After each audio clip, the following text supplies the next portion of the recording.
Saya Berlina Audiuran, NIM 38, saya Nadia Harika dengan NIM 17. Saya Muhammad Wahid dengan NIM 07. Saya Elok Prameswara Listanti dengan NIM 05. Saya Yuda Aulia, NIM 035. Saya Radita Miswaka Gadira, NIM 37. Saya Desi Anissa, NIM 36.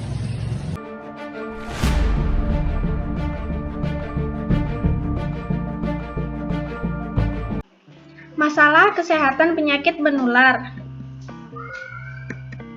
COVID-19. Kasus dimulai dengan primonta atau radang paru-paru misterius pada Desember 2019.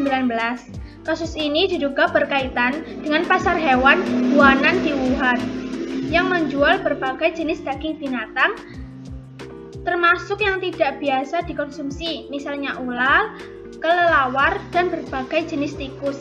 Kementerian Kesehatan tahun 2020. Kasus infeksi pneumonia misterius ini memang banyak ditemukan di pasar hewan tersebut. Virus corona atau COVID-19 diduga dibawa kelelawar dan hewan lain yang dimakan manusia hingga terjadi penularan atau coronavirus. Sebetulnya tidak asing dalam dunia kesehatan hewan, tapi hanya beberapa jenis yang mampu menginfeksi manusia hingga menjadi penyakit radang paru. Kelelawar, ular, dan berbagai jenis eksotis lain hingga kini masih dianggap sebagai vektor virus COVID-19. Terlepas dari benar tidaknya informasi tersebut, COVID-19 membuktikan diri mampu menular antar manusia. Penularan sangat cepat hingga Organisasi Kesehatan Dunia WHO menetapkan pandemi virus corona atau COVID-19. Penyakit virus corona atau juga disebut COVID-19 adalah penyakit menular yang disebabkan oleh virus SARS atau juga disebut CoV-2. Sebagian besar orang yang tertular COVID-19 akan mengalami gejala ringan hingga sedang dan akan pulih tanpa penanganan khusus. Namun, sebagian orang akan mengalami sakit parah dan memerlukan bantuan medis. Bukti saat ini menunjukkan bahwa virus menyebar terutama di antara orang-orang yang berhubungan dekat satu sama lain. Misalnya pada jarak percakapan. Virus dapat menyebar dari mulut atau hidung orang yang terinfeksi dalam partikel cair kecil saat mereka batuk, bersin, berbicara, bernyanyi, atau bernafas. Orang lain kemudian dapat tertular virus ketika partikel infeksius yang melewati udara terhirup dalam jarak dekat. Ini sering disebut aerosol jarak dekat atau transmisi udara jarak dekat. Atau jika partikel infeksius bersentuhan langsung dengan mata, hidung, atau mulut yang disebut dengan transmisi droplet. Virus ini juga dapat menyebar di tempat yang berventilasi buruk dan di dalam ruangan yang padat, di mana orang cenderung menghabiskan waktu lebih lama. Ini karena aerosol dapat tetap tersuspensi di udara atau bergerak lebih jauh dari jarak percakapan.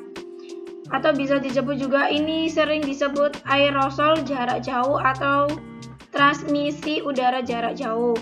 Orang juga dapat terinfeksi saat menyentuh mata, hidung, atau mulut setelah menyentuh permukaan atau benda yang telah terkontaminasi oleh virus. Teori H.L. Bloom.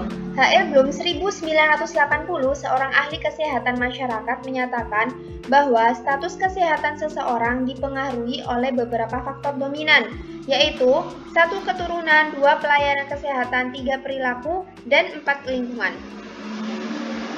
Dari faktor genetik, COVID-19 tidak bisa ditularkan melalui genetik, karena COVID-19 hanya bisa menular lewat udara maupun kontak fisik.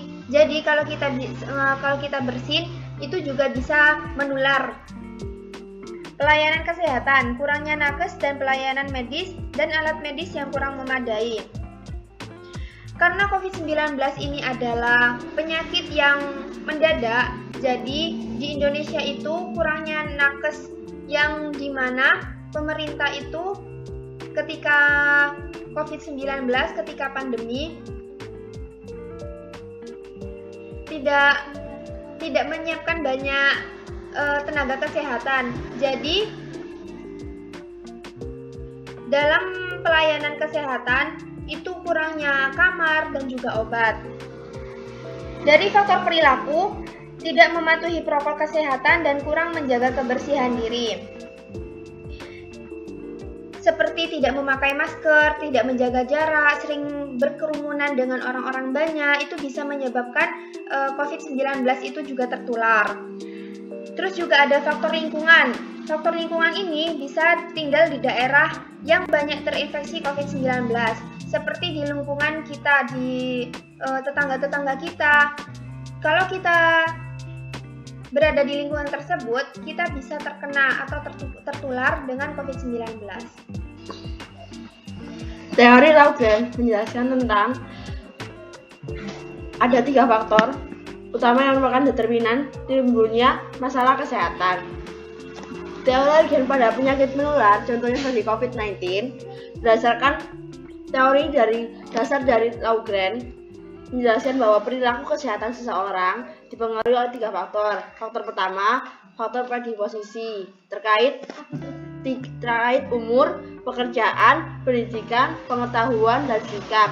Yang kedua, faktor pemungkin terkait jarak ke fasilitas kesehatan. Dan yang ketiga, yang terakhir, faktor penguat atau dukungan keluarga dan tokoh masyarakat. Di antara faktor tersebut, faktor pendorong merupakan faktor determinan yang paling besar dan paling sukar ditanggulangi.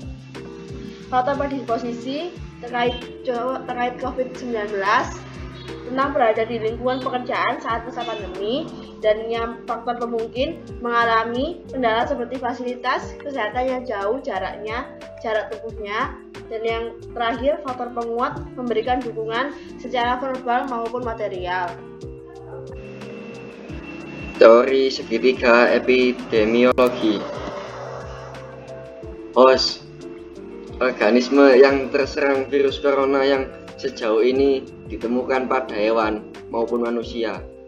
Khusus penularan dari manusia ke manusia terjadi melalui droplet. Adapun kecenderungan terinfeksi dan keparahan gejala yang dirasakan oleh masing-masing individu dipengaruhi oleh imunitas spesifik dari tubuh, umur, dan riwayat penyakit. Agen penyebab awalnya disebut mikroorganisme menular atau patogen, virus, bakteri, parasit, atau mikroorganisme lainnya. Agen penyebab utama COVID-19 adalah virus corona, juga dikenal sebagai SARS-CoV-2. Environment, faktor lingkungan, yaitu faktor eksternal yang bisa meningkatkan penularan. Contohnya adalah laju kasus yang ada, kepadatan penduduk, kebijakan pemerintah, serta mobilitas maupun aktivitas masyarakat.